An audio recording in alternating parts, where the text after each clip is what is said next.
Doctor గారు creatinine levels చాలా high ఉన్నాయి. అంటే వాళ్ళకి కొన్ని ఫుడ్స్ సజెస్ట్ చేస్తారు. ఇవి తీసుకుంటే తగ్గుతాయని. అంటే అవి ఏమున్నాయి?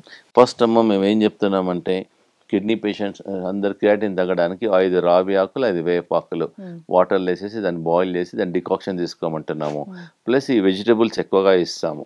హ్మ్. సో, ఇవన్నీ కలర్డ్ వెజిటబుల్స్ ఇది క్యాప్సికమ్, బెల్ పెప్పర్, ఇదేమో రా పపాయ, హ్మ్. ఇదేమో గ్రీన్ యాపిల్, ఇదేమో రెడ్ యాపిల్ హ్మ్. ప్లస్ కీరా. హ్మ్.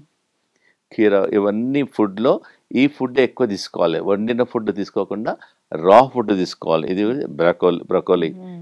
ప్లస్ ఇది యాష్‌గాట్. హ్మ్. ఇవన్నీ మన ఫుడ్ ప్లేట్ నిండా ఒక 60% తినాలి. హ్మ్. ఫుడ్ ప్లేట్ అనేది ఫుడ్ కనిపియొద్దు రాడిష్ మనకు. కూడా ఉంటుందా? రాడిష్ గూడా. హ్మ్. ఇవన్నీ కిడ్నీ పేషెంట్స్‌కి తీసుకోవడం వల్ల వాళ్ళ క్రియాటిన్ తగ్గుతుంది. గట్ హెల్త్ ఇంప్రూవ్‌మెంట్ అయితుంది.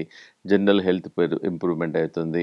ఒకవేళ బీపీ ఉంటే బీపీ తగ్గుతుంది. షుగర్ తగ్గుతుంది. ఆటోమేటిక్‌గా వెన్ బీపీ కంట్రోల్ అయ్యి, షుగర్ కంట్రోల్ అయ్యి, general health improvement kidney health కూడా ఇంప్రూవ్‌మెంట్ అయితుంది. సో, ఇది 60% వెజిటబుల్స్ ఉండాలి. 40% యువర్ మెయిన్ ఫుడ్. ఫుడ్‌లో మేము ఒట్టి బార్లీ చెప్తున్నాం. ఓకే. Thank you.